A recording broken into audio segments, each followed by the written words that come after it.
বাংলাদেশে আর বাংলাদেশের বাইরে পৃথিবীর বিভিন্ন প্রান্তে যেখান থেকে চ্যানেল আই দেখছেন আপনাদের সকলকে সাদর আমন্ত্রণ তৃতীয় মাত্রা দেখবার জন্য। প্রিয় দর্শক, গত কয়েকদিন ধরেই একটা সময় গেছে যারা আমরা সড়ক দুর্ঘটনা নিয়ে প্রচুর কথা বলেছি, যদিও সেটি অব্যাহত আছে, কিন্তু গত কয়েকদিন ধরে আলোচনা করতে হচ্ছে অগ্নিকাণ্ড নিয়ে। চুরিহাট্টায় অগ্নিকাণ্ডে হতাহতের ঘটনা আমরা জানি, তার বেশ অনেকটা সময় আগে নিমতলির ঘটনা আমাদের স্মৃতি থেকে এখনও মুছে যায়নি। তারপরে বনানীতে ঘটল এফআর টাওয়ারে 25 জনের মৃত্যু, এবং তারপরে গুলশানে কাঁচাবাজারে অগ্নিকাণ্ড। এখানে অবশ্য কোনো জানমালের কোনো জীবনহানির ঘটনা ঘটেনি, কিন্তু আর্থিক ক্ষতি হয়েছে সাধারণ বিক্রেতাদের অনেক। সব বিলিয়ে এই যে অগ্নিকাণ্ডের ঘটনা ঘটছে, দুর্ঘটনা ঘটছে, বহু বছর ধরেই আসলে এই বিষয় নিয়ে আমরা কথা বলছি, এবং এখানে যারা আলোচনা আজকে করবেন তাদের মধ্যে কেউ কেউ তো এই বিষয় নিয়ে অনেক কথা বলেছেন এই অনুষ্ঠানে, কিন্তু সমস্যার কোনো সমাধান হচ্ছে কেনা। বনানীর ঘটনার পরে আমরা দেখলাম যে এই ভবনের মালিক, যিনি 5 তলা জায়গায় 18 তলা ভবন করেছেন বিনা অনুমতিতে, 18কে 23 করেছেন, তিনি গ্রেফতার হয়েছেন। যিনি ভবনের ডিজাইন করেছেন তিনি গ্রেফতার হয়েছেন। আমরা গৃহায়ন ও গণপূর্ত মন্ত্রীর কথা শুনছি প্রতিদিনই, তিনি বলছেন যে কোনো ছাড় দেওয়া হবে না এবং কোনো অবৈধ স্থাপনাকে আর টিকে থাকতে দেওয়া হবে না, এবং সেই সঙ্গে একটি তদন্ত কমিটি করা হয়েছে, তাদের কাছ থেকে দ্রুততম সময়ের মধ্যে তদন্ত রিপোর্ট চাওয়া হয়েছে। কিন্তু এর মধ্য দিয়ে এই ধারাটা, এই গতিটা কতদিন অব্যাহত থাকবে?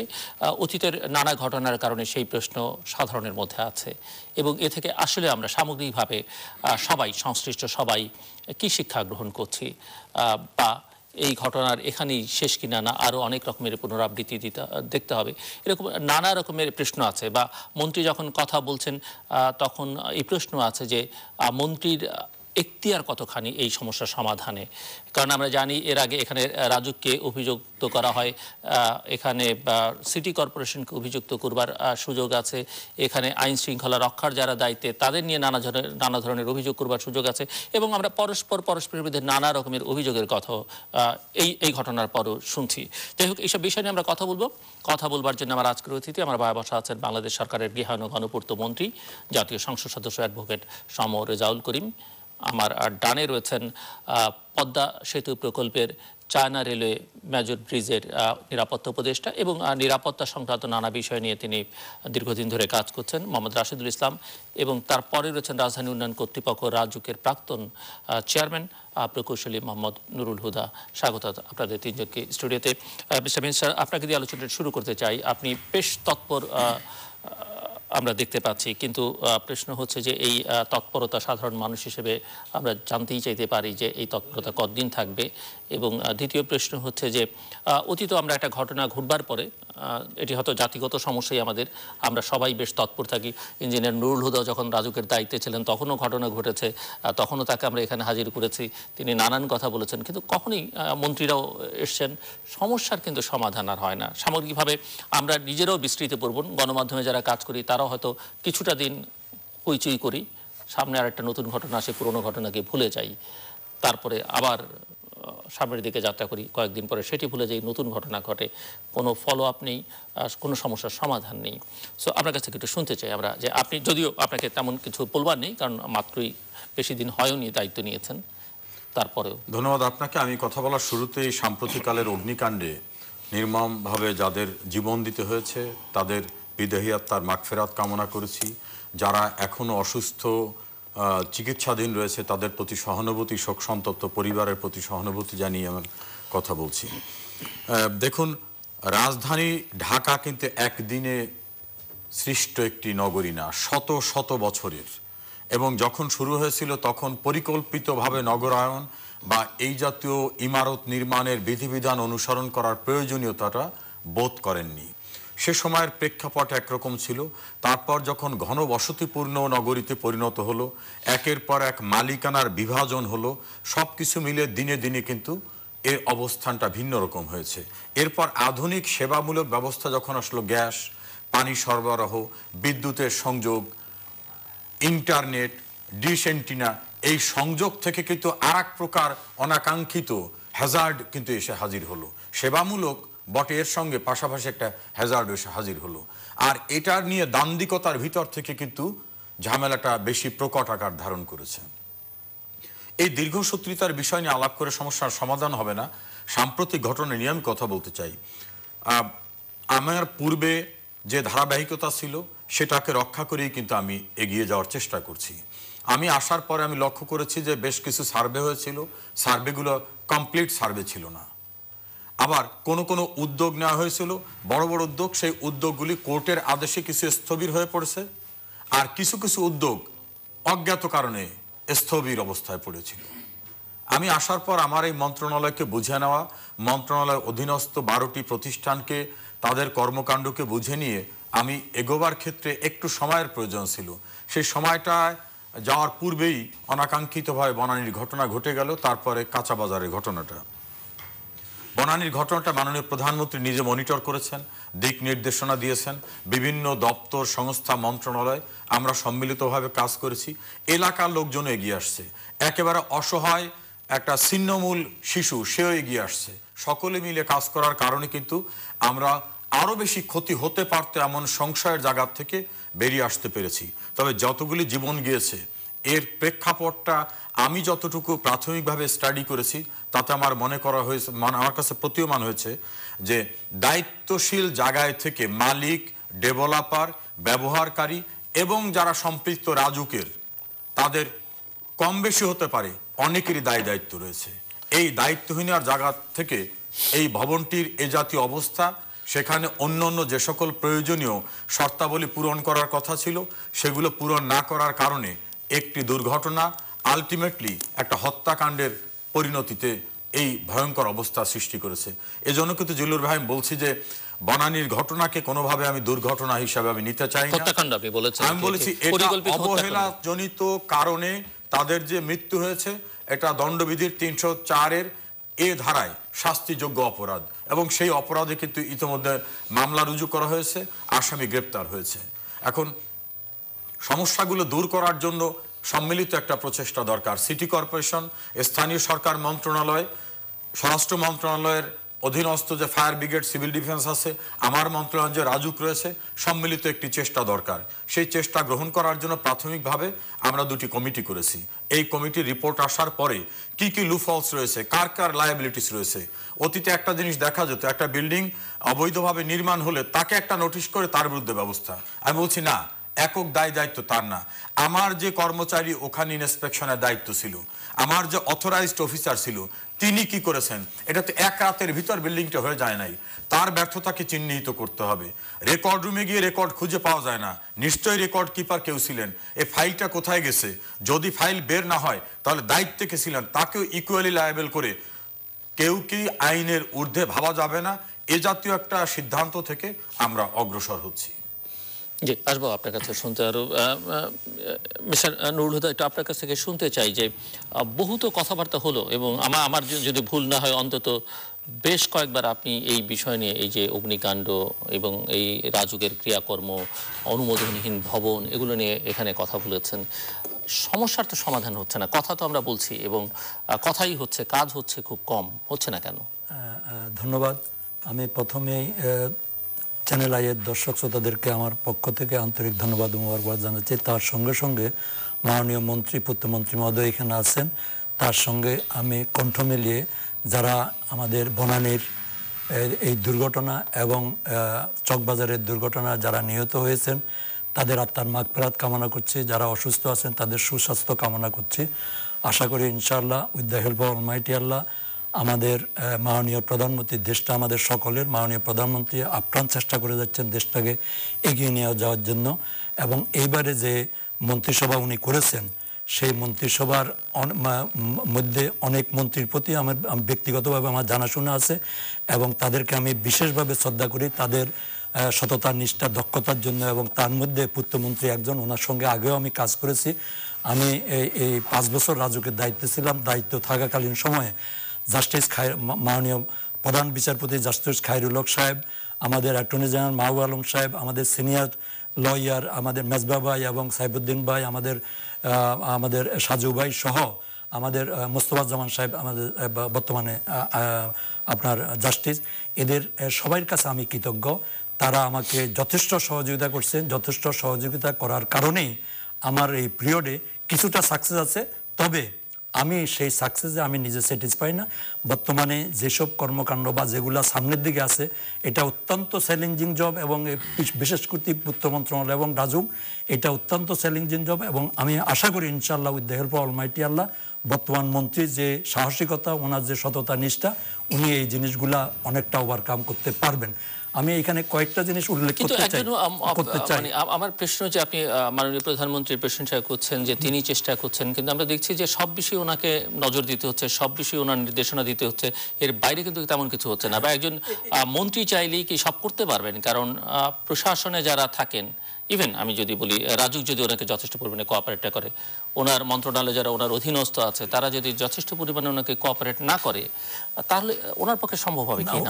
ওইটা উনি প্রথমেই বলেছেন যে একটা আমি এখানে অনেকবার বলেছি, ঢাকা শহরে কাজ করে 54টা অর্গানাইজেশন, এই 54টা অর্গানাইজেশনের জন্য একটা প্রপার কোঅর্ডিনেশন লাগবে।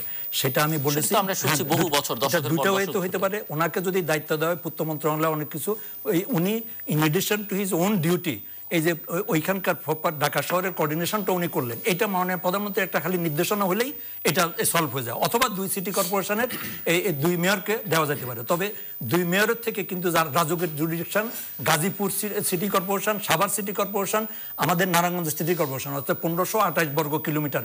এই 1528 বর্গ কিলোমিটার হলো রাজুকের তত্ত্বাবধানে। অতএব রাজুকের দায়িত্বে হলে মন্ত্রী হলে মাননীয় মন্ত্রী গৃহায়ন, সেই জন্য ওনাকে দায়িত্ব দিলে পুরাটার আমরা এই কোঅর্ডিনেশনটা করতে পারি। আমি এখানে 2-একটা জিনিস আমি মেনশন করতে চাই। একটা জিনিস হলো মাননীয় মন্ত্রীর তত্ত্বাবধানে যেটা ওনার মন্ত্রণালয়ের সঙ্গে এবং এই আমাদের ভবনের সঙ্গে যুক্ত, একটা জিনিস হলো ডিটেল এরিয়া প্ল্যান। এটা 2015 সাল পর্যন্ত এই ডিটেল এরিয়া প্ল্যানটা আমার সময়কালীন সময়ে মাননীয় প্রধানমন্ত্রীর সহযোগিতায় উনি আমাকে প্রথমে আধা ঘন্টা সময় দিয়েছিল, পরে আমি নিজে পাওয়ার পয়েন্ট প্রেজেন্টেশন করে উনি 3.5 ঘন্টা ওনার দেখেছে। দেখার পরে উনি বললো যে তুমি কালকে এটা ক্যাবিনেটে নিয়ে আসো। সেই ক্যাবিনেটে পাওয়ার পয়েন্ট প্রেজেন্টেশন করার পরে উনি সমস্ত কিছু দেখে বলে তুমি তাড়াতাড়ি করে এটা গ্যাজেট করো। সেটা গ্যাজেট করেছে। গ্যাজেট করার পরিপ্রেক্ষিতে আমি আমাদের ওয়াটার বডিগুলা সহ খালগুলা সমস্ত কিছু সিএস ম্যাপ ধরে ধরে কিন্তু আমি সেই খালগুলাকে সেই ড্যাপের মধ্যে ঢুকিয়েছি। দুঃখজনক হলো সত্য, সেটা কিন্তু কিছু পরবর্তী পর্যায়ে একটা রিভিউ কমিটির মাধ্যমে তাদের প্রতি আমি শ্রদ্ধা রেখেই বলছি কিছু কিছু পরিবর্তন হয়েছে। আমার কথাটা ছিল এটা যে একটা বেসিক লাইন আমি ঠিক করলাম, সেখানে ত্রুটি বিচ্যুতি কিছু ছিল, সেই ত্রুটি বিচ্যুতিগুলা পরবর্তী যে ড্যাপটা আমি শুরু করে দিয়ে আসছি 2016 থেকে 2035 পর্যন্ত পরবর্তী 20 বছরের জন্য, সেটা কিন্তু এখন ফাইনাল স্টেজে আছে। সেটা আমি মাননীয় মন্ত্রীকে আজকে আপনার এই অনুষ্ঠানের মাধ্যমে অনুরোধ করব, সেটাকে যত দ্রুত সম্ভব এটাকে অনুমোদন করতে হবে। সেটার অনুমোদনের পরে আরেকটা জিনিস আমাদের, সেটা অনুমোদনের বাধা কোথায়? বাধা আমি জানি না, সেটা মাননীয় মন্ত্রী ভালো বলতে পারে। আমি প্রায় শেষের দিকে করে আসছি এবং সেইখানে আজকে একটা তথ্য দিচ্ছি আমি যতটুকু খবর নিয়েছি যে 90,000 এই যে 1528 বর্গ কিলোমিটারের মধ্যে বর্তমানে আপনার 90,000 স্ট্রাকচার এখন কিন্তু আন্ডার কনস্ট্রাকশন। সেই 90,000 বিল্ডিং যেটা আন্ডার কনস্ট্রাকশন আছে 1528 বর্গ কিলোমিটার মধ্যে, সেইটা এখন সুপারভিশন হচ্ছে কিনা, সেটা সমস্ত কিছু ফুলফিল করতেছে কিনা, ইমারত নির্মাণ বিধিমালা মানতেছে কিনা, বিএমডিসি মানতেছে কিনা, এটাও কিন্তু আমরা জানি না। সেই জন্য এই প্রেক্ষাপটে এটা জরুরি ভিত্তিতে ওনাকে যদি ওনার মন্ত্রণালয়কে সুষ্ঠু এবং সুন্দরভাবে পরিচালনা করতে হয়, একটা হলো সেই ড্যাপটা ইমিডিয়েটলি করতে হবে, যেটা 2016 থেকে 2035 পর্যন্ত আমাদের যে বিল্ডিং ন্যাশনাল বিল্ডিং কোড যেটা আমি শুরু করে দিয়ে আসছি সেটা সম্পূর্ণ কমপ্লিট, অল রিকমেন্ডেশন। এবং সেখানে যে ফায়ারের উপরে একটা পূর্ণ চ্যাপ্টার আছে, আমার প্লাম্বিং এর উপরে পূর্ণ চ্যাপ্টার আছে, প্রত্যেকটার উপরে চ্যাপ্টার ভাগ করা আছে এবং লেটেস্ট টেকনোলজি যেগুলো অন্যান্য দেশের সঙ্গে কম্পেয়ার করে সেটা করা হয়েছে। আমি নিজের সেটার মধ্যে অংশগ্রহণ করেছি। আমি শুনবো আরো কথা, সেটা একটু শেষ করে দিতে 2-3টা রিকমেন্ডেশন।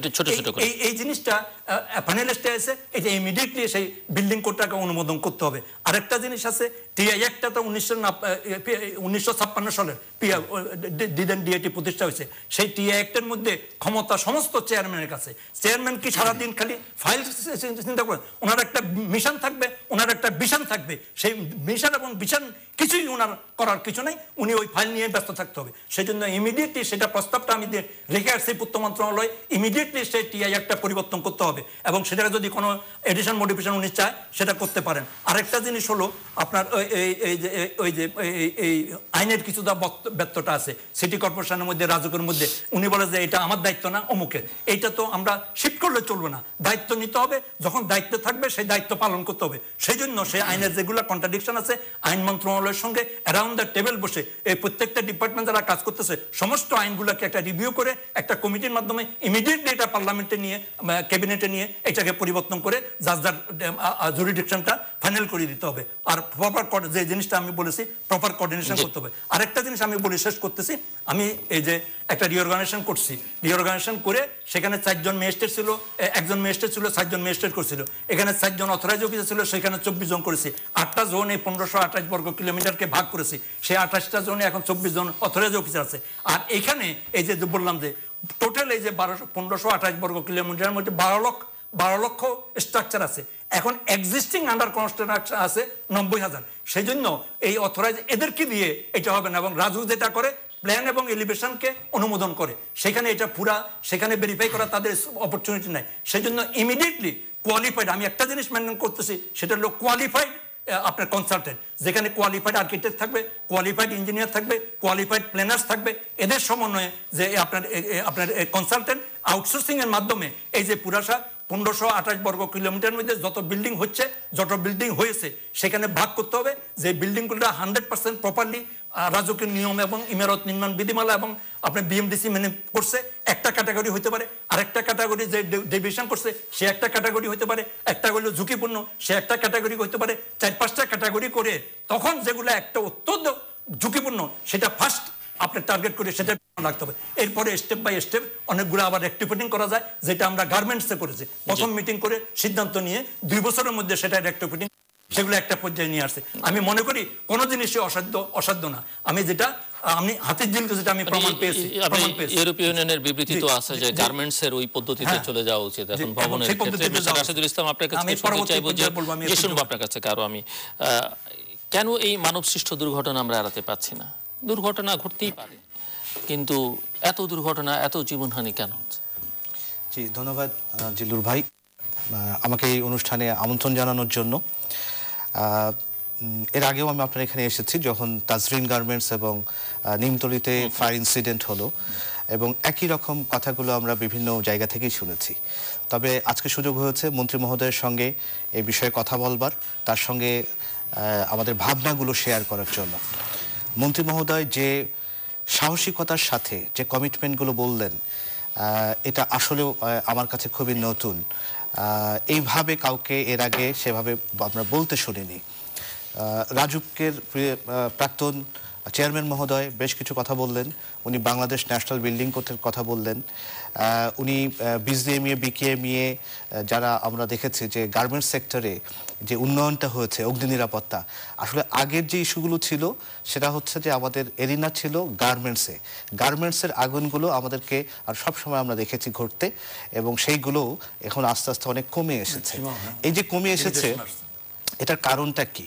এখানেও কিন্তু আগেও পলিসি ছিল, কিন্তু পলিসির যে ইমপ্লিমেন্টেশনস এবং তার সাথে যে এটার সাথে অ্যাসোসিয়েটেড যে বডিগুলো আছে, স্টেক হোল্ডার্স আছে, তাদের কমিটমেন্ট এটাই বেশি গুরুত্বপূর্ণ। বিজিএমই বিকেএমই কিন্তু তার ক্রেতা যখন তাকে বলেছে ক্রেতার স্বার্থ নিশ্চিতের জন্যই, তখন তারা এই ফায়ার সেফটি ইস্যুতে, শুধু ফায়ার সেফটি ইস্যু না, আসলে ইলেকট্রিক্যাল হ্যাজার্ড এবং স্ট্রাকচারাল ইস্যুগুলো তারা এখানে অ্যাড্রেস করেছে। তারা এই জিনিসগুলো সলিউশনের জন্য অনেকগুলো পদক্ষেপ গ্রহণ করেছে। তারা সুপারভাইজারি বডি করেছে, অ্যাসেসমেন্ট বডি করেছে, এবং অ্যাসেসমেন্ট বডি তাদের রিপোর্ট দিয়ে পরবর্তীতে যখন এগুলো ইমপ্লিমেন্ট হয়েছে তখন কিন্তু একটা সামগ্রিক উন্নয়ন আমরা দেখেছি এই গার্মেন্টস সেক্টরে। তো যেহেতু আমাদের এই অভিজ্ঞতা আছে, এই বিষয়গুলো আমরা অবহিত আছি, ঠিক একইভাবে আমাদেরকে মনোনিবেশ করতে হবে, আমাদের এই সাহসী বক্তব্যগুলো রাখতে হবে, আমাদের কমিটমেন্টটা রাখতে হবে যে আমরা ঢাকা শহরের বহুতল ভবনের এই যে নিরাপত্তাহীনতা সেটাকে কমিয়ে আনবো। আমরা এটাকে আসলে জিরো করতে পারবো না, কারণ আমরা সকলে অবহিত আছি যে ঢাকা শহর ক্রমবর্ধমান হারে বেড়ে চলেছে। নগরায়নের সাথে সাথে আসলে আমাদের থ্রেটস এবং হ্যাজার্ডগুলোও এটা বেড়ে যাচ্ছে, কিন্তু থ্রেট এবং হ্যাজার্ড ম্যানেজমেন্টের জন্য যে সকল বডিগুলো আছে, সেটা পলিসি মেকিং থেকে শুরু করে এক্সিকিউটিভ যে বডিগুলো আছে তারা আসলে ফাংশনাল হচ্ছে না। আসলে রাজুকের দায় এড়ানোর এখানে সুযোগ নেই, কারণ তারা পলিসি মেকিং এর পরে এটা যে এক্সিকিউশন করবে, এটা যে ইমপ্লিমেন্টেশন, এটা যে মনিটরিং পার্ট, এটার জন্য তো আলাদা কোনো বডি আমাদের দেশে নেই। তার সহযোগী প্রতিষ্ঠান হিসেবে আমরা জানি associated others government organisation, Bangladesh fire service, civil defence department, গৃহায়ন ও গণপূর্ত, স্থানীয় সরকার, তো তাদের সকলের সমন্বিত একটি উদ্যোগ গ্রহণ করলে কিন্তু আসলে এই সমাধানটি থেকে আমরা এই দুর্দশা থেকে আমরা বের হয়ে আসতে পারবো। কেননা এই যে হ্যাজার্ডাস যে প্রবলেমগুলো আজকে আমরা দেখছি যে পুরাতন ঢাকা থেকে মুভ করে নতুন ঢাকাতে চলে এসেছে। এর আগে অভিজাত এলাকায় যেখানে মানে অভিজাতরা মনে করে যে তারা সবকিছু থেকে নিরাপদ, সেই নিরাপদ তো, এবং তারা অনেক বেশি প্রিভিলেজড, তাদের সচেতনতার মানটি অন্যান্যদের চাইতে বেশি, কিন্তু সেখানে আমরা দুর্ঘটনাগুলো দেখছি। আসলে কে প্রিভিলেজড গ্রুপ আর কে আনপ্রিভিলেজড গ্রুপ এটা মূল ইস্যু নয়। ব্যাপারটি হচ্ছে যে এটাকে বোধ করা, আর যারা এটির সাথে অ্যাসোসিয়েটেড বডি, আমি যেটা বলছিলাম রাজধানী উন্নয়ন কর্তৃপক্ষ, গণপূর্ত এবং বিশেষ করে সরকারের যে লাইন মিনিস্ট্রিগুলো আছে, তাদেরকে পলিসিগুলোকে বাস্তবায়ন করতে হবে। আমাদের অসংখ্য ভালো ভালো আইন আছে, যেটা আমাদের রাজুকের চেয়ারম্যান মহোদয় বলছেন। বাংলাদেশ ন্যাশনাল বিল্ডিং কোডকে 2008-এ যেটা প্রণীত হয়েছিল, পরবর্তীতে 2015 উনি একটা সংস্করণ করেছেন। আমাদের অগ্নি নির্বাপন আইনগুলো আছে, কিন্তু সেগুলো তো ইমপ্লিমেন্ট করতে হবে। ইমপ্লিমেন্টেশনগুলো না আসলে মনিটরিং বডিগুলো, ইনস্পেকশন বডিগুলো যদি কার্যকর করা না হয়, তাহলে আসলে ঢাকা শহরকে নিরাপদ করা খুবই অসম্ভব একটি ব্যাপার। কিছু কিছু জায়গাটা বাস্তবতা আসতে হবে। সেই বাস্তবতা হচ্ছে রাজুকের ম্যান পাওয়ার কত আছে। ঢাকার যে পরিসর, গাজীপুর থেকে শুরু করে নারায়ণগঞ্জ, সাভার, কেরানীগঞ্জ, এর যে ম্যান পাওয়ার আছে, আমি আজকে একজন লেডি অথরাইজড অফিসারকে রাজুকে জিজ্ঞেস করলাম যে আপনি কি দায়িত্ব পালন করছেন। উনি যে এরিয়া বলে স্যার এটা প্র্যাকটিক্যালি ইম্পসিবল আমার পক্ষে এটা লুক আফটার করা, এবং তাদেরকে ট্রান্সপোর্ট নাই, তার সঙ্গে অন্য কোনো ফোর্স নাই। একজন অ্যাসিস্ট্যান্ট অথরাইজড অফিসার বা অথরাইজড অফিসার ইন্সপেক্টর যখন যান, তখন যিনি ইমারতটা নির্মাণ করেন তিনি কিন্তু সচ্ছল ডেভেলপার হন আর মালিক হন, তোর পাত্তাই দেয় না। তারপর যদি এই কর্মচারী যদি কোনো রকম লোভী হয়, তো অল্প সবলেই তাকে বেচাকেনা করা যায়। আর ধরুন এই বনানী এরিয়ার কনস্ট্রাকশন শেষ হয়ে গেছে এই বিল্ডিংটার বহু পূর্বে। মাঝ পথে যে উপরে উঠতেছে, প্রতিটা বিল্ডিং এ রেগুলার ইন্সপেকশন এবং মনিটরিং, এইরকম কোন সিস্টেমই রাজুকে নাই। একটা জিনিস আমি জিজ্ঞেস করি যে আপনি নিজেও সেই ইঙ্গিত আপনারা গত কয়েকদিন ধরে দিচ্ছেন, যে যেটি আইডেন্টিফাই করা হলো অবৈধ ভবন, বোঝা গেছে যে এখানে অনেক অবৈধ ক্রিয়াকর্ম হয়েছে, সেই ভবনটিকে যদি আপনি এরকম 8টা-10টা কয়েকটা ভবন পরপর ঘুরিয়ে দেন, তাহলে বাকিরা কি আর সাহস পাবে? মনে হয় আমি অত লোকবলের মধ্যে গেলাম না, মানে আইন যেটা, আইনের প্রয়োগ যদি যথাযথ হয়। এখন আপনি আইনের মানুষ, আপনি একজন আইনজীবী, দেখা যায় যে অনেক ক্ষেত্রে সবাই গিয়ে আদালতের আশ্রয় নেয় এবং আদালত মোটামুটি ভাবে অনেক ভালো আইন প্রয়োগের ক্ষেত্রে বাধা হয়ে দাঁড়ায় হয়তো তার আদালতেরও একটা যুক্তি আছে। শেষ করে নিন। শোনেন, আমার অভিজ্ঞতা খুব স্বল্প সময়ের, কিন্তু লয়ার হিসাবে রাজুকের এবং এই জাতীয় ঘটনার অভিজ্ঞতা আমার ভালো না, সুখকর অভিজ্ঞতা না। আমি বুঝতে পারি না বড় বড়দের ক্ষেত্রে সব মুখ থুবড়ে কেন পড়ে। বঙ্গভবনের সংলগ্ন জায়গায় যে টাওয়ার গড়ে উঠল, রাজধানীর সবচেয়ে স্পর্শকাতর নিরাপত্তাপূর্ণ 3টি জায়গা, মাননীয় প্রধানমন্ত্রীর বাসভবন, প্রধানমন্ত্রীর কার্যালয় এবং বঙ্গভবন। রাষ্ট্রের সর্বোচ্চ গুরুত্বপূর্ণ ব্যক্তির বঙ্গভবনের সঙ্গে বিশাল অট্টালিকা গড়ে উঠল।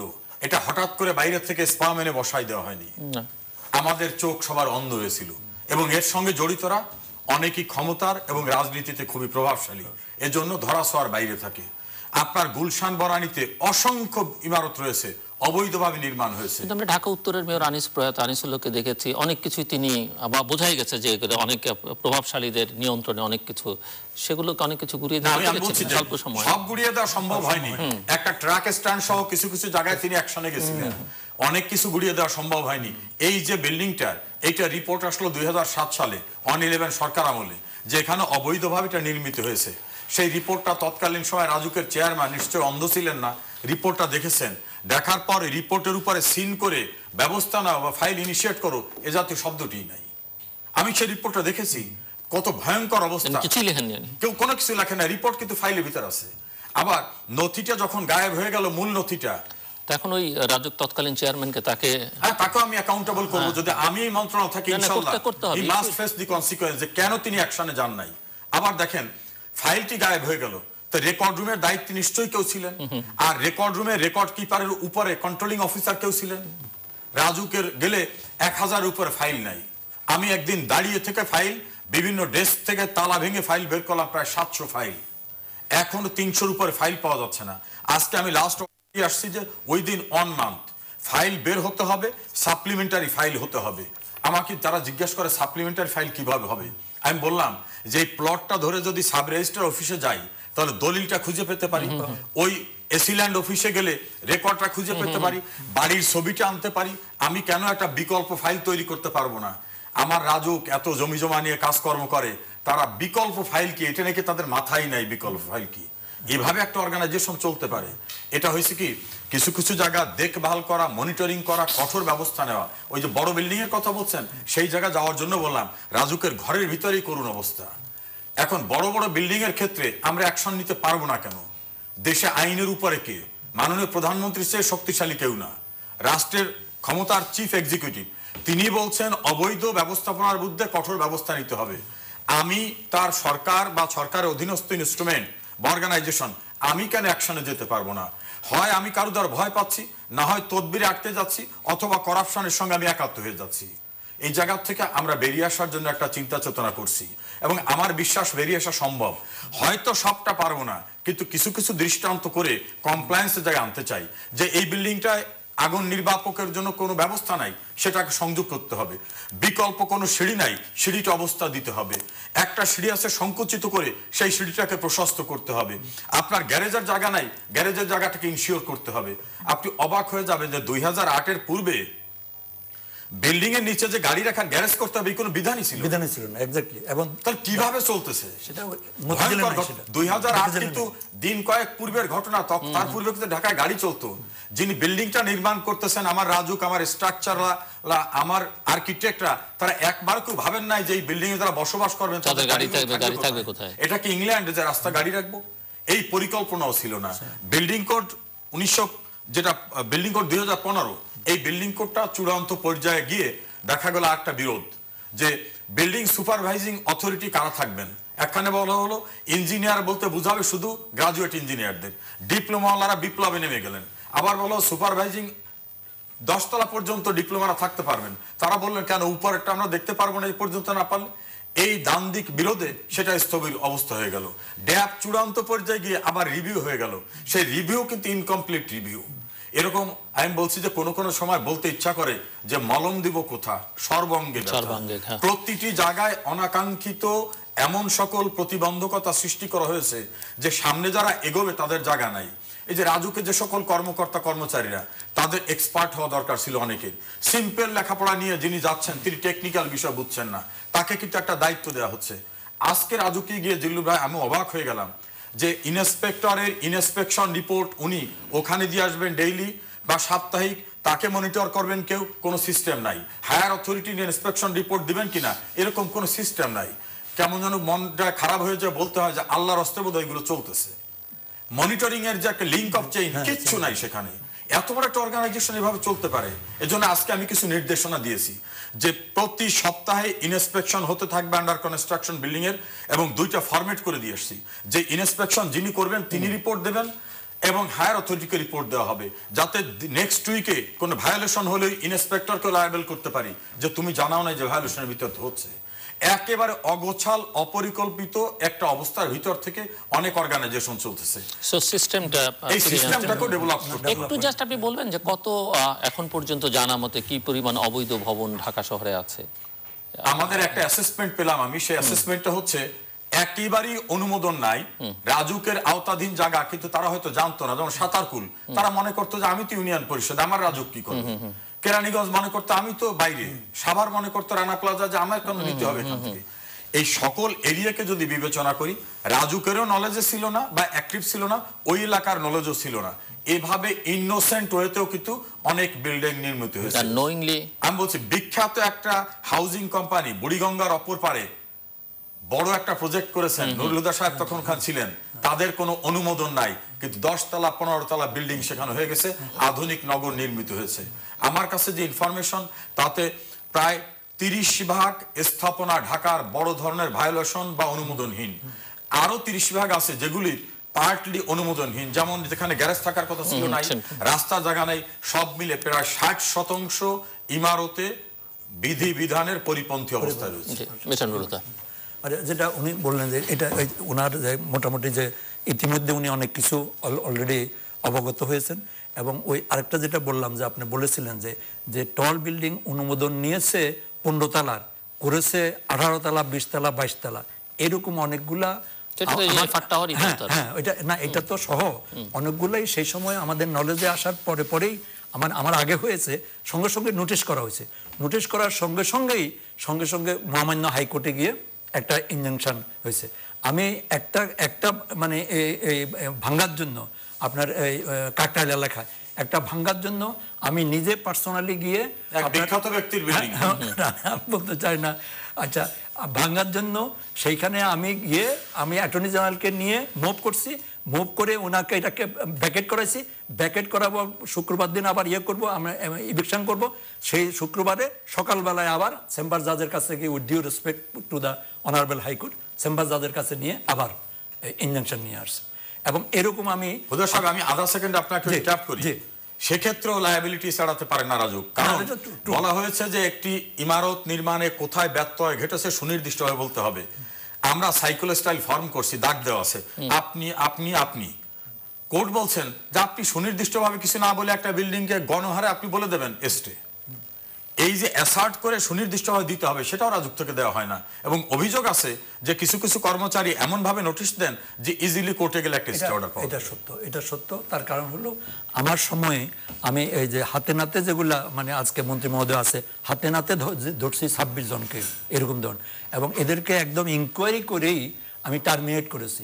দুঃখজনক হলো সত্য, আমি আসার পরে হাইকোর্টে রিট করে সবগুলা ব্যাক করছে, এবং সেখানে কিছু ছিল তাদেরকে পরবর্তী ওই যেটা মাননীয় মন্ত্রী মহোদয় জানেন যে আমাদের ওই যে সিডিএ কে ডিএ আরডিএতে যে এক মন্ত্রণালয়ের আন্ডারে আমি অন্য জায়গা বলতে করে, এটাও মানে ছিল না, এবং সেখানে জোর করে মানে 5-7 জনকে করা হয়েছে, আর বাকিটা আমি করতে পারিনি, হাত পা বেঁধে।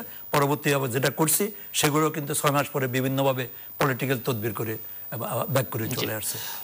মিস্টার রাশিদুল ইসলাম, আমরা তো এখানে ব্যবস্থাপনা, শাসন, এইসব নানা বিষয় নিয়ে কথা বলছি, কিন্তু সাধারণভাবে নাগরিকদের এক ধরনের সচেতনতা, এই যে একটি ভবন যিনি করছেন তিনি হয়তো লোভের জন্য করছেন, কিন্তু ওই ভবনটিতে যারা উঠছে, ভাড়া নিচ্ছে, থাকছে, সব মিলিয়ে মানে আপনার টেকনিক্যাল কোনো পরামর্শ আছে কিনা সাধারণভাবে এই যে ভবনগুলোতে যারা অফিস করছেন, বসবাস করছেন? আসলে আমি রাজুকের আগে ওই জায়গাটা থেকে আসি। রাজুকের বিল্ডিং ডেভেলপমেন্ট কন্ট্রোল অথরিটি বা একটা ডিপার্টমেন্ট আছে, তারা কি এফআর টাওয়ারের বিষয়টা অবগত ছিল না? এফআর টাওয়ারটি কিন্তু একটি বাই বোর্ন ডিফল্ট বেবি। তাদের ওখানে 2008 সালে একটি অগ্নি দুর্ঘটনা ঘটে এবং 15 দিনের জন্য সেই বিল্ডিংয়ে অপারেশন বন্ধ ছিল, এবং পরবর্তী সময়ে 2017তেও বিল্ডিংটি কিছুটা হেলে পড়েছিল। অর্থাৎ সে কিন্তু দৃষ্টিতে এসেছে সবার, আমাদের রেগুলেটরি বডির দৃষ্টিতে এসেছে, কিন্তু তার বিরুদ্ধে প্রয়োজনীয় ব্যবস্থাটি গ্রহণ না করার কারণেই এতগুলো প্রাণ ঝরে পড়েছে আবার 2019-এ এসে। তো এটা আসলে আমরা বলি যে পোটেনশিয়াল রিস্কগুলো সবসময় সে যখন ফ্রেন্ডলি একটি এনভায়রনমেন্ট পায় তখন সে এক্সপোজড হয়। এফআর টাওয়ারের ক্ষেত্রেও সেই ঘটনাটি আসলে আমরা দেখতে পাচ্ছি। তো আপনার যে প্রশ্নটি ছিল যে আসলে যে এই বিল্ডিংয়ের যারা ব্যবহারকারী তাদের সচেতনতা, আসলে আমি বলতে চাই যে এটা একটা সামগ্রিক সচেতনতার ব্যাপার। বিল্ডিং যারা বানাচ্ছেন, বিল্ডিংয়ের মালিক শ্রেণী, ভবনের ব্যবহার যিনি করছেন, বিল্ডিংটি যিনি তৈরি করেছেন, তাদের সমন্বিত একটি উদ্যোগ দরকার। কেননা আমরা যখন ফায়ার সেফটি বিভিন্ন ট্রেনিংগুলো পাবলিকলি আমরা করাই, তখন আমরা বলি যে আসলে আমাদের ট্রেনিংটির অবজেক্টিভ কি? অবজেক্টিভটা হচ্ছে যে আমরা আমাদের জীবনটাকে বাঁচাতে চাই, সবচেয়ে আমাদের মহামূল্যবান। জীবনটা হারিয়ে গেলে তো আর কিছু থাকে না।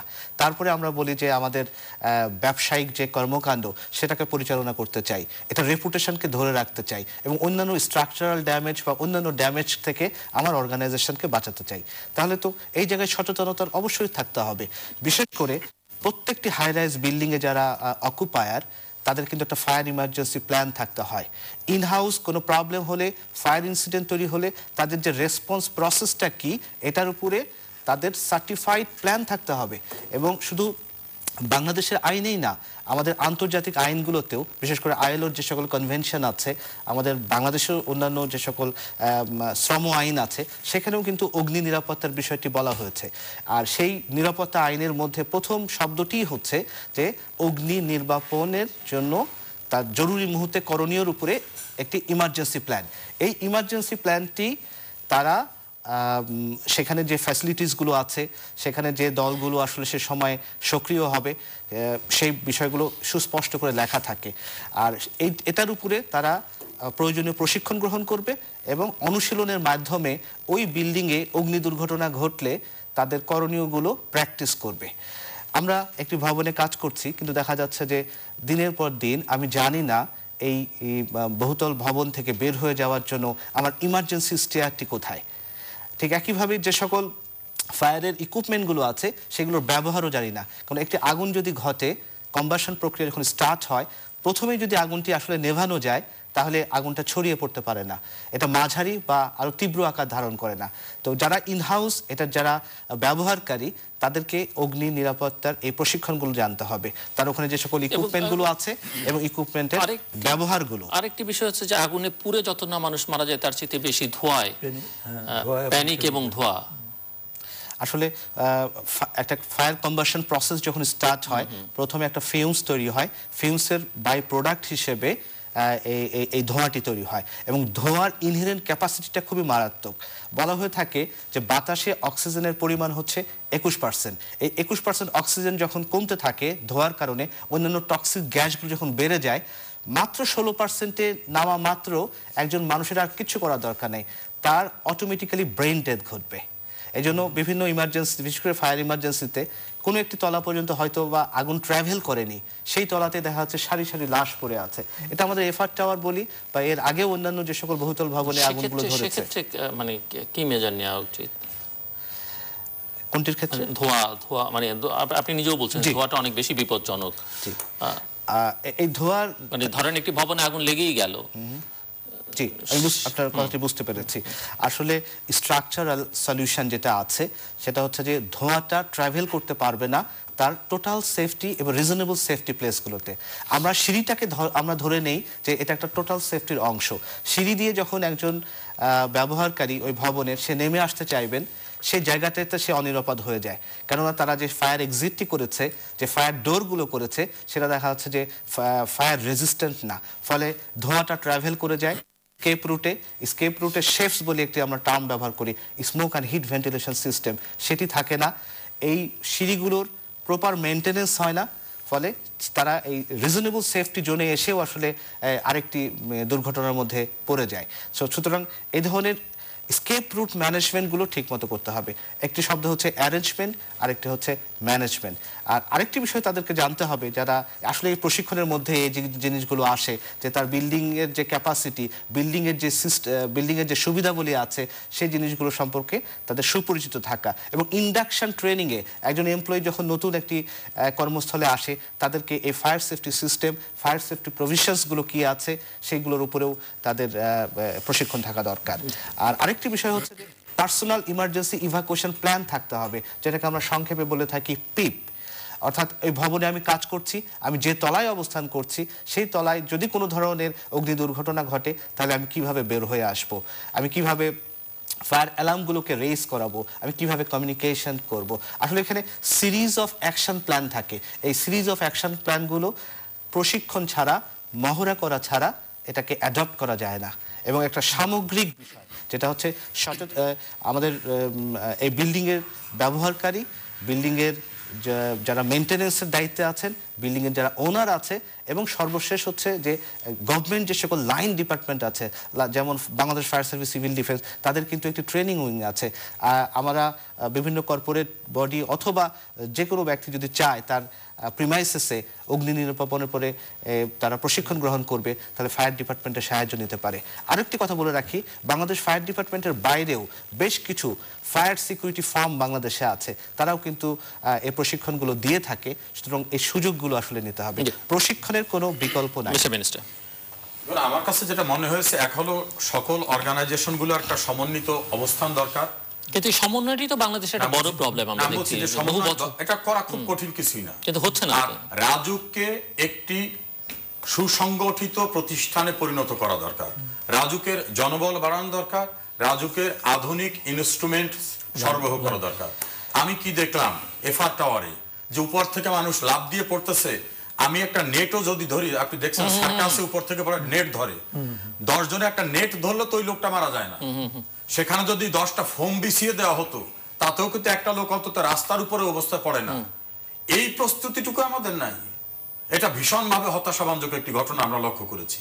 এক্ষেত্রে আমাদের ফায়ার সার্ভিস, সিভিল ডিফেন্স, স্থানীয় লোকরা এগিয়ে আসছে ট্রু, কিন্তু ইনস্ট্রুমেন্টাল প্রিপারেশনটাকে আমার খুবই দুর্বল মনে হয়েছে। সিম্পলি একটা সুতা দিয়ে একটা নেট তৈরি করা, নেট ধরে রাখলে উপর থেকে পড়ে যাওয়া মানুষগুলোকে রক্ষা করা যেত। এই হচ্ছে একটা। দ্বিতীয়টা হচ্ছে আইনের কঠোর প্রয়োগ দরকার। কোনো না কোনো ভাবে পার পেয়ে যাবেন, অমুক রাজনীতি করেন, তমুকের তদবির, অমুক ধনী লোক, অমুক কন্ট্রিবিউটর, অমুক ডোনার, এই চিন্তাটাকে যদি মাথার ভিতর না রেখে আমি কঠোরভাবে সামনের দিকে এগিয়ে যাই, আপনি যেটা বলছিলেন যে দৃষ্টান্ত স্থাপন করা যায়। তৃতীয় হচ্ছে রেগুলার মনিটরিং সিস্টেমটা থাকতে হবে।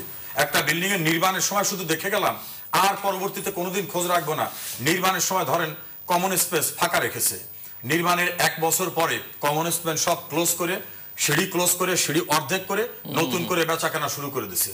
সেইটাকে দেখভাল করার জন্য কোনো ব্যবস্থা নাই। আর পাবলিক অ্যাওয়ারনেসটা বিল্ড আপ করার জন্য আমরা কোনো বিল্ডিং নির্মাণের সময় বিল্ডিং এর নিচে যদি আমরা একটা ফলক দিয়ে বলি যে এই বিল্ডিং এ এই সুযোগ সুবিধা, এই বিষয়গুলো আছে, এগুলো না থাকলে আপনারা ব্যবহার করতে পারবেন না, সেই জাতীয় অবস্থাটাও নাই। আর যারা ব্যবহার করেন তারা মনে করেন দূর আমার একাধিক কাজ কি চলছে, তো সবাই যখন আছে আমার কি। ওই যে উনি যেটা বললেন যে অগ্নি নির্বাপক মেশিনটা চালাবার ক্ষমতা অনেকের নাই। অনেকে দেখবেন পিস্তলে লাইসেন্স আছে, ও ট্রিগার কোনটা, ম্যাগজিন কোনটা, কোনটা ঢুকাতে এটি জানে না, লাইসেন্স হোল্ডার কিন্তু সাথে একটা নিয়ে ঘরে সম্ভব হলে টেবিল উপরে রেখে দেয়। এই জাতীয় একটা প্রচন্ড অব্যবস্থাপনা। আর দায়িত্বশীলতার জায়গাটায় বলতে চাই, নাগরিক দায়িত্ববোধ সকলের থাকা দরকার। সবাই বলে সরকার, স্কুলের বেঞ্চ পিটিয়ে পিটিয়ে ভেঙে ফেলছে, সরকার তা ভাঙছি, তোর তা ভাঙছি, রাস্তার লাইট ভেঙে বলে সরকারটা ভাঙছি, কিন্তু এই সরকারটা যে তার টাকায়, এই বোধটা নাই। আর একটা দরকার, অর্থ লিপসু মানুষরূপী নরপিশাচ যারা, তাদের বিরুদ্ধে একটা ঘৃণাকে ডেভেলপ করা দরকার, যে কত টাকা তার প্রয়োজন, যার বিনিময়ে এতগুলো মানুষের জীবন বিপন্ন হয়ে যায়। ঢাকায় বড় একটা মার্কেট আছে, সেই মার্কেটে উঠে দেখলাম মানুষ সচ্ছলভাবে যেখান থেকে স্বাচ্ছন্দ্যে চলবে, সেখানে আইসক্রিমের দোকান, সেখানে পানের দোকান, সেখানে একটা জুসের দোকান। ভাবলাম এত বড় ধনী লোকটা কি এরপর আইসক্রিমের দোকান থেকে কত টাকা উনি পেতে পারেন। একটা নেশা হয়ে গেছে। এই নেশার যে মাইন্ড সেট আপটা, সেটাও চেঞ্জ হওয়া দরকার। চূড়ান্তভাবে আমার কাছে মনে হয় আইনের কঠোর প্রয়োগ ছাড়া কোনোভাবে এদেরকে ভালো করা যাবে না। জি, আমি আসছি আপনার কাছে, আমি আসছি। আমরা মিস্টার রাশেদুল হাসান আর কিছু যোগ করবেন কিনা? আমরা শেষের দিকে চলে এসেছি আলোচনায়। আসলে মন্ত্রী মহোদয়কে আমি আবারও ধন্যবাদ দিতে চাই। উনি বা স্পেসিফিক ওনার উদ্দেশ্যে কোনো পরামর্শ আর কিছু আছে কিনা? জি, মন্ত্রী মহোদয়কে আমি আবারও ধন্যবাদ দিতে চাই এই কারণে, উনি যে শক্ত একটি শব্দ ব্যবহার করলেন। একটা ফায়ারের দুর্ঘটনায় যতগুলো মানুষ মারা গেছে, 26 জনের মতো মানুষ এফআর টাওয়ারে, এটিকে উনি হত্যাকাণ্ড হিসাবে আখ্যায়িত করলেন। আর তার সঙ্গে যে বিষয়টা আসলে বলতে চাই, ফায়ার ডিপার্টমেন্টের ক্যাপাসিটি বিষয়ে আমি মন্ত্রী মহোদয়কে অনুরোধ করব। আসলে এই ডিপার্টমেন্টটি স্বরাষ্ট্র মন্ত্রণালয়ের অধীন, এক্স্যাক্টলি আমি অপিনিয়ন দিতে পারি, এটা স্বরাষ্ট্র মন্ত্রণালয়ের অধীন। জি, তো এখন প্রশ্ন হচ্ছে কি স্বরাষ্ট্রের থাকা উচিত না দুর্যোগ ব্যবস্থাপনা মন্ত্রণালয়ের অধীনে থাকা উচিত? এটা নিয়ে প্রশ্ন। আমি এই কথাটি আসলে বলতে চাচ্ছিলাম, এর যে কার্যক্রম, এর যে কাজের যে পরিধি, এটা ডিমান্ড করে দুর্যোগ ব্যবস্থাপনা মন্ত্রণালয়ের অধীনে এটা হওয়া উচিত। এক, আরেকটি বিষয় হচ্ছে যে এই ফায়ার ডিপার্টমেন্টের অর্গানোগ্রামটাকেও আসলে চেঞ্জ করতে হবে। কেননা এই অর্গানোগ্রামগুলোতে এটা হেডেড একজন ডিজি, তাকে সহায়তা করেন আরো 5 জন ডিরেক্টরস। এই 5 জন ডিরেক্টরস আসলে অন্য বাহিনী থেকে এসেছে। তারা কিন্তু এই ফায়ার ডিপার্টমেন্টে প্রশিক্ষণ, শিক্ষা এবং এক্সপেরিয়েন্সের মধ্যে দিয়ে যায়নি। ফলে এই বাংলাদেশ ফায়ার ডিপার্টমেন্টের এই পদগুলো পূরণ করতে হবে বাংলাদেশ ফায়ার সার্ভিস সিভিল ডিফেন্সের যারা এখানে গড়ে উঠেছে, অভিজ্ঞতার মধ্যে দিয়ে গিয়েছেন, তাদের জন্য। আপনি আসলে মাথা থেকে শুরু করতে হবে, না হলে আমরা শুধু অন্যান্য অর্গানগুলো আপনার ফাংশনাল হচ্ছে না। না, আরেকটি কথা আমি এখানে যোগ করে ফেলতে চাই যে বাংলাদেশের যে স্টেশনগুলো যারা কমান্ড করে, স্টেশন অফিসার বলে একটি পজিশন আছে ফায়ার ডিপার্টমেন্টের, এই পজিশনটিকে প্রথম শ্রেণীতে উন্নীতকরণ করার জন্য আপনার মাধ্যমে আমি দাবি জানাচ্ছি। কেননা তাদেরকে যদি ক্ষমতায়ন না করা যায়, তাদেরকে যদি সুযোগ সুবিধা নির্ভর না করা যায়, তাহলে কিন্তু সামগ্রিক ফায়ার ডিপার্টমেন্টের ক্যাপাসিটি বিল্ড আপ হবে না। হ্যাঁ, আপনি তার সঙ্গে বলেছেন যে সরঞ্জামাদির কিছু অভাব আছে। হ্যাঁ, আধুনিক সরঞ্জামাদি এখানে প্রয়োগ করা দরকার। আরেকটি বলবো যে উচ্চতর প্রশিক্ষণ, বাংলাদেশ ফায়ার সার্ভিস সিভিল ডিফেন্সের অফিসারদেরকে নিয়মিতভাবে উচ্চতর প্রশিক্ষণের জন্য বাইরে পাঠানো যেতে পারে। আমি করতে চাই, যেটা একটা হলো ইমারত নির্মাণ বিধিমালার মধ্যে আপনার কতজন লোক থাকলে কত বিল্ডিং এ কয়টা স্টেয়ার কেস থাকতে হবে সেটা কিন্তু বলা আছে। সেই অনুসারে কিন্তু টল বিল্ডিংটা নাই। সেই জন্য এই যে মধ্যখানে যে স্টেয়ার কেসটা থাকে, এটা কিন্তু আগুনের কুণ্ডলীর মতো হয়ে যায় ধোঁয়াটা গিয়ে। আপনার প্রত্যেকটা ফ্লোরের সঙ্গে বাহিরের যে ইমার্জেন্সি এক্সিটটা এবং বাইরে যে সেইটা, ওটার সঙ্গে কানেকশন থাকতে হবে। এবং ম্যাক্সিমাম বিল্ডিংয়ে যেগুলো টল বিল্ডিংয়ে আছে, সেগুলো কিন্তু প্রত্যেকটা ফ্লোরের সঙ্গে সেখানে ওই যে লবিটা আছে, এটাকে অন্য কাজে ইউজ করতেছে এবং সেখানে আবার একটা রুম করে হয়তো সেটা ভাড়া দিয়েছে, বা এরকম ধরনের ঘটনাও কিন্তু অনেকগুলো আছে। এই একটা জিনিস। আরেকটা জিনিস হলো কি, আমি এটার সঙ্গে অ্যাড করতে চাই যে আমাদের যে রাজুকের যে 8টা জোন করা আছে, আমি একটা প্রস্তাব রাখতে চাই মাননীয় মন্ত্রীর কাছে যে এইরকম 8টা জোনে ফায়ার ব্রিগেডটাকে ভাগ করে ফেলা উচিত। যে একটা জায়গায় যদি সেন্ট্রালি থাকে, আপনি এটা কিন্তু আপনার ওই যে একটা ঘটনা এক জায়গা ঘটলো, সেখানে দৌড়ায় যেতে পারবে না। সেই জন্য যে ইকুইপমেন্ট কিন্তু দুর্যোগ ব্যবস্থাপনা মন্ত্রণালয় থেকে অনেকগুলো ইকুইপমেন্ট কিন্তু কিনা হয়েছে, ওই যে রানা প্লাজার প্রজেক্ট এসব পরে, কিন্তু সেই ইকুইপমেন্টগুলা সেন্ট্রালি এখন লোকালের। এগুলাকে ওই 8টা জোন ভাগ করে 8টা জায়গায় যদি আপনি ভাগ করে দেন, তাহলে কিন্তু নিয়ারেস্ট প্লেস থেকে আগুন লাগলে তাড়াতাড়ি যেতে পারবে। এখানে ক্ষয়ক্ষতির জিনিসটা আমরা কিন্তু সহনীয় পর্যায়ে নিয়ে আসতে পারবো। এই জিনিসটা একটু আপনার নজর দিতে হবে। আর একটা জিনিস হলো আমাদের ওই যেটা উনিও বলেছেন, আমিও একসাথে কণ্ঠ মিলে বলতে যে আইন অনেকগুলো আছে, কিন্তু আইনের ব্যর্থতা কাটিয়ে আইনের কঠোর প্রয়োগটা যদি আমরা না করি, তাহলে কিন্তু আমরা কিন্তু ইমপ্লিমেন্ট না করলে কিন্তু যেতে পারবো না। আমি সর্বশেষ যে কথাটা বলতে চাই, শেষ করতে চাই যে এটা আমি হাতির জেল কাটা করে এবং আমি প্রাইভারটা করে আমার 78টা কেস এখানে ছিল, ওখানে 26টা কেস ছিল, ইনজাংশন ছিল। আমি কিন্তু দৃঢ়ভাবে বিশ্বাস করি ইনশাআল্লাহ, with the help of almighty Allah, যে কোনো জিনিস এটা করা মানে যদি আপনার ডিটারমিনেশন থাকে, সততা থাকে, নিষ্ঠা থাকে, আপনি করতে পারবেন। সেটার জন্য আপনার সততা, নিষ্ঠা এবং দক্ষতা এটার প্রয়োজন আছে। এবং মাননীয় প্রধানমন্ত্রী চাইছে এই দেশটাকে এগিয়ে নিয়ে যাওয়ার জন্য ওনার সঙ্গে কন্ট্রাক্ট মিলিয়ে আমরাও যদি যার অবস্থান থেকে আমরা যদি সততার সঙ্গে, নিষ্ঠার সঙ্গে, দক্ষতার সঙ্গে আমরা যদি আমাদের উপরে অর্পিত দায়িত্বটা সুষ্ঠু এবং সুন্দরভাবে পালন করি, তাহলে অবশ্যই ইনশাআল্লাহ করা সম্ভব। এবং মাননীয় মন্ত্রী সেই আকাঙ্ক্ষাটা আমি দেখলাম এবং ওনাকে আমি জাস্ট 30 সেকেন্ডসে রাশিদুল ইসলাম আপনার কাছে একটা উত্তর চাইবো যে আমরা দেখলাম যে এটা এই এফআর টাওয়ারে যখন আগুন লাগলো, একটা সমন্বিত চেষ্টা এটি অগ্নি নির্বাপনের ভিকটিমদের উদ্ধার করার জন্য সেনাবাহিনী, নৌবাহিনী, বিমান বাহিনী, আইন শৃঙ্খলা রক্ষাকারী বাহিনী, ফায়ার সার্ভিস, সাধারণভাবে নাগরিকরা সবাই ছিল। হেলিকপ্টার দিয়ে কিছু তৎপরতা আমরা দেখলাম এবং এর মধ্যে একটি দেখা গেল ভিডিও ফুটেজে বিভিন্ন জায়গায় আমরা দেখলাম যে বিভিন্ন জায়গা থেকে পানি বালতিতে করে এনে ওই ভবনের উপরে ছড়ানোর চেষ্টা, কিন্তু পানি উত্তোলন থেকে ওই পর্যন্ত আস্তে আস্তে পানি নিঃশেষিত। আচ্ছা, প্রথমত মানে আপনি মার্ক করেছেন কিনা আমি এটা পুরোটাই অপারেশনটাকে যখন হয় তখন আমি আমার সময় নেই, যেহেতু আপনি 30 সেকেন্ড একটু এই মন্তব্যটা করেন যে আসলে কি মানে আসলে আমি বলতে চাই যে এই অপারেশনটি অনেক সীমাবদ্ধতার মধ্যেও Bangladesh fire service civil defence অনেক স্মার্টলি হ্যান্ডেল করেছে। তাদের অ্যাকশনস গুলো ছিল খুবই প্ল্যান্ড এবং সেগুলো এখানে ইফেক্টিভ করেছে। এবং তার সঙ্গে সহায়তাকারী অন্যান্য বাহিনী থেকে যারা এসেছেন তারাও এখানে সুন্দরভাবে এখানে পার্টিসিপেট করেছেন। কিন্তু যে জায়গাটিতে আমি বলতে চাচ্ছি যে হেলিকপ্টারের ব্যবহার, এর আগেও কিন্তু আমরা বিভিন্ন অগ্নি দুর্ঘটনায়, বসুন্ধরা এনটিভি ভবনে যে দুর্ঘটনা হয়েছে হিলিকপ্টারের ব্যবহার হয়েছে। ফায়ারের কম্বাশনের বেসিক 3টা জিনিস আছে, সেটা হচ্ছে যে ফুয়েল, অক্সিজেন এবং তার সাথে হচ্ছে হিট। তো বাতাসে কি থাকে? বাতাসে থাকে অক্সিজেন। যখন একটি হেলিকপ্টার ব্যবহার হলো রেস্কিউ অপারেশনের জন্য, তখন কিন্তু বাতাস ছড়িয়ে পড়লো, অক্সিজেন চলে আসলো, ফলে এই আগুনটি ছড়িয়ে যেতে সাহায্য করে এবং রেস্কিউ পক্ষে বা রেস্কিউটা হয়ে পড়ে। ফলে এটা নিয়ে কিন্তু ডিবেট আছে, যারা এটার ফায়ার এক্সপার্ট, তো ভবিষ্যতে যাতে এই ধরনের টেকনিক্যাল বিষয়ে পানি উত্তোলন করে নিয়ে আসা, আনতে আনতে বাতাসে পানি পড়ে যাচ্ছে, বাতাসে পড়ে আসা মানে পড়ে যাওয়াটাই শুধু না, আসলে এই যে হেলিকপ্টারগুলো ব্যবহার করা হয় এটা কিন্তু ফায়ার ফাইটিং বা রেস্কিউ হেলিকপ্টার না, এটা সিম্পলি ক্যারিয়ার। তো আমি যে কথাটা বলছিলাম যে কম্বাশন প্রসেসকে এটা বরং বাড়িয়ে দেয় হেলিকপ্টারের বাতাস। দেখুন, আমরা কিন্তু এই যে হেলিকপ্টারের কথা নিয়ে বিতর্ক আসছে, এখানে একটা বিষয় আলোচনা হয়েছিল, একজন মাননীয় প্রধানমন্ত্রী ইনস্ট্রাকশন দিয়ে বলছিলেন যে আধুনিক এক জাতীয় হেলিকপ্টার পাওয়া যায় যে হেলিকপ্টারে বাতাস ওখানে ছড়াবে না, কিন্তু সে দূর থেকে কিন্তু পানিটাকে থ্রো করতে পারবে, তাতে সেক্ষেত্রে অ্যাকশন হবে। এবং সে জাতীয় হেলিকপ্টার আনার ব্যাপারে বিমান বাহিনীকে নির্দেশ দিয়েছেন। আর এই জায়গাটাকে আমার মনে হয়েছে সকলের সম্মিলিত প্রচেষ্টা ছিল, আন্তরিকতার ঘাটতি ছিল না। বাংলাদেশে আইলা, সিডর, অন্যান্য দুর্যোগের সময় কিন্তু দেখি মানুষ এগিয়ে আসে। ওই যে ছোট্ট একটা বাচ্চার কথা বললাম বস্তি, সে যে ভূমিকাটা রাখছিল, আমরা অনেক সাদা জামা পরা ভালো ভদ্রলোক, আমরা কিন্তু ভিডিও করতেছিলাম, ভিডিওতে ব্যস্ত।